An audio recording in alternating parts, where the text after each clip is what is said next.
toast to their career. The perfect combination, boy. Hemp hard, legends in the South. This is sports fans' only home for the hottest sports show around. These guys are on fire. You're now listening to KJ and Shawn Mack.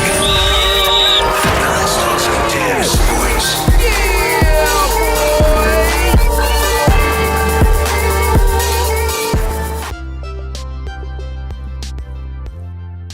All right, I'm Shawn Mack, back with a look on this day in sports history, November 4th.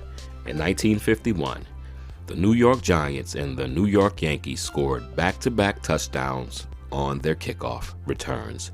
During this read, I'm like, wait a minute, New York Yankees football, what is this? But come to find out, they actually had an organization from 1950 to 1951. Whoever knew? That's why we do this, to learn the history, right?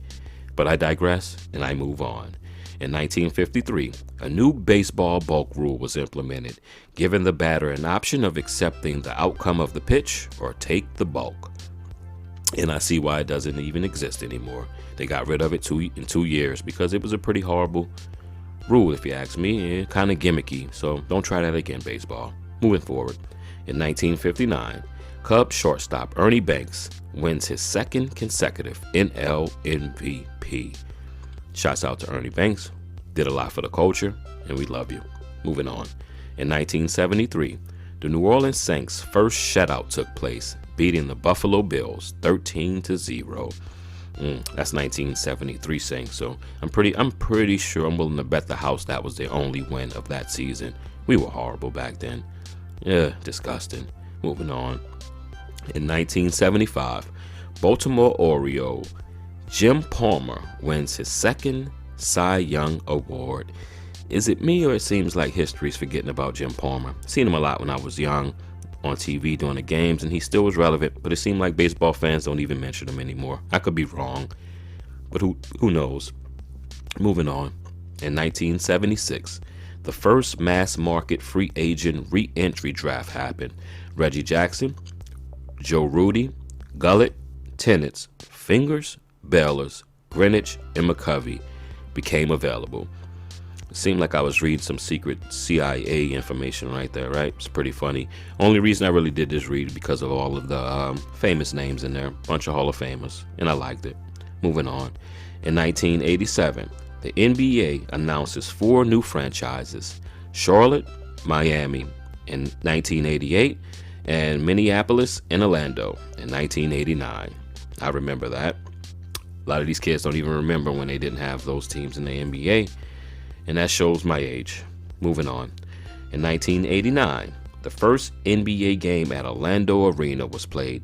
The Orlando Magic lost to the New Jersey Nets 111-106. In 2001, American tennis star Serena Williams wins the WTA Tour Championship in Munich, Germany, after Lindsay Davenport defaults the finals due to her knee injury. I remember Davenport. I thought she was kind of cute. Don't tell my wife I said that. I really digress now.